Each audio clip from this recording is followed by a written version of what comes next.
Strategy is all about maximum long-term results. In this video, I explain how you can achieve even stronger goals if you integrate emotion management into your strategy formulation and execution.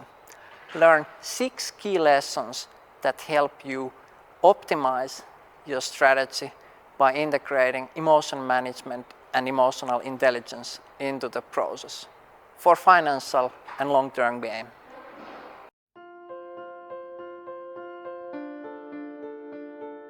Point 1 is extreme temporal discounting. That means that emotional reactions always overemphasize short-term effects and make you act in ways that optimize short-term outcomes. That happens because emotions evolved to help us survive in difficult, sudden situations. You had to fight and survive to live the next day. But when you are creating strategy, you are creating long-term action plans and anticipating long-term changes in the future. And those long-term events don't trigger strong emotions. And that's why you are very unlikely to feel emotions that support taking such actions. That's why many people don't care about climate change. It's not happening now, but sometime long in the future. Same with many health-related matters. People don't care about them because it's not urgent. There is no emotion. How to make the emotion urgent in strategy formulation is to really bring the future closer and make people feel the future outcomes as vividly as possible. So when you communicate, you must overemphasize the long-term outcomes 10 times more than the short-term outcomes to create a balanced emotional reaction.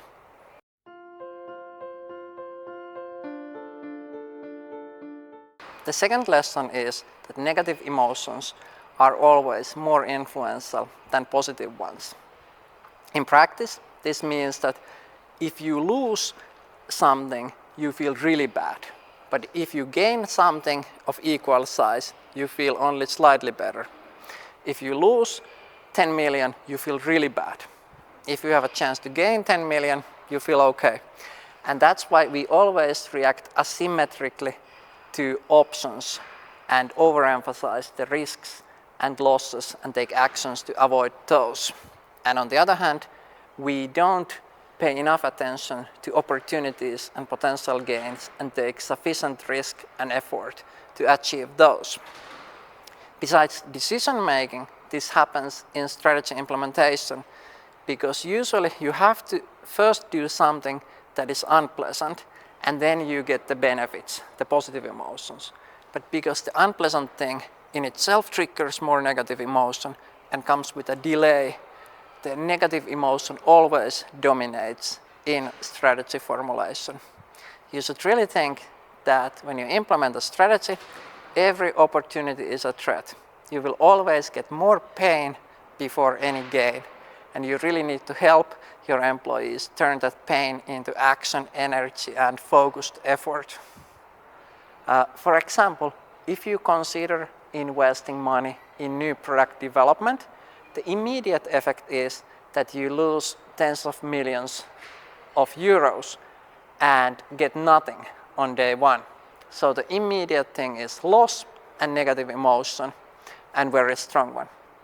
While the gains happen only after a delay, such that the positive emotional reaction relates to something that is far in future. Hence, positive and delay, very weak emotional reaction. That's why creating any new strategy or opening is usually associated with more negative emotion than would be rational. Together, these two effects, that emotions overemphasize the short term and the negative, cause that in strategy implementation, the effort that is required before you get the outcomes always dominates. Because the effort is short term, the effort is usually negative, while the benefits and outcomes are long term and positive. And that's why the emotional reaction to strategy execution is always asymmetrical.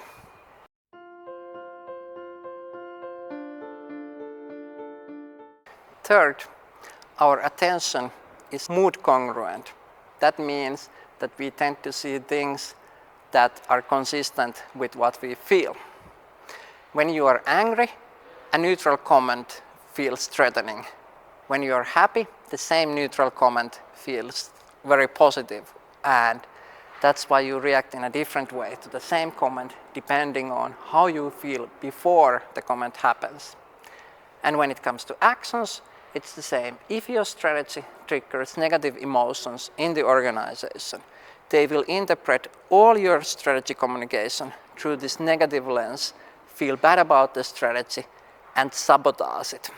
On the other hand, if you succeed to create a positive initial emotional reaction to the strategy, your employees and middle managers are very likely to interpret whatever you say after that in a more positive way, work more collaboratively, put more effort into the action, and implement it successfully. In decision making, if you are on a bad mood, you are more likely to see risks associated with the acquisition that you are considering, and therefore focus on information that makes you conclude that you shouldn't make the acquisition. On the other hand, if you are dominantly feeling positive, you pay more attention to the gains and less attention to the risks, and hence you mainly learn information that makes you interpret that you should make the acquisition.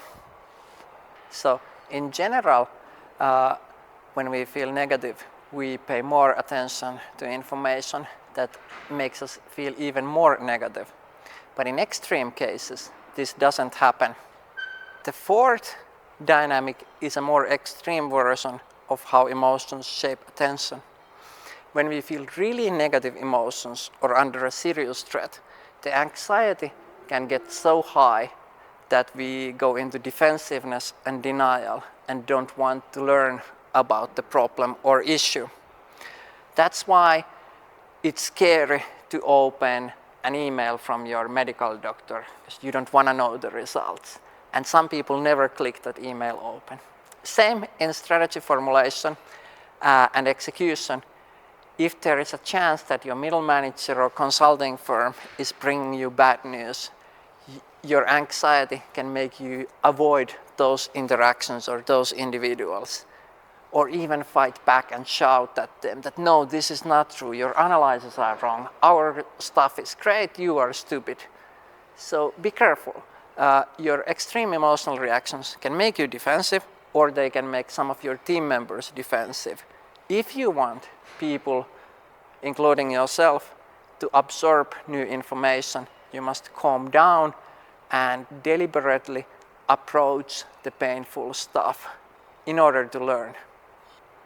Besides influencing how we as individuals process information, our emotional reactions also fundamentally shape our social interactions with others. Fifth, emotions shape social interaction more generally. When we trust one another and when we are in a positive mood together, we are more likely to help one another, share information, create things together, and persist in the face of setbacks and look for the other way and really create the solutions. So if you want your team to be creative and create new solutions and really succeed, you put extra effort to managing their climate. You start from trust, you start from removing unnecessary irritating things from the teamwork, and then adding a bit positivity and letting then the positive emotional cycles emerge through the work and boost the performance of the team. And it's not all about talking and speaking, but ultimately emotions matter because they determine what we do. Finally, the emotional dynamics come into the difference between knowing something and wanting to do something. We only act when we want to act. When we know something, we don't act on it. We all know that smoking is bad and going to bed early is good and eating healthy is good. But many of us don't do that because we lack the emotional energy and emotional desire to do that. Same in strategy implementation. Your employees know what the strategy is. They can see the fancy slide somewhere and they roughly know their goals. But if they only know them but don't want to take those actions, they simply don't. So you have to make them care about the strategy and want to take those actions.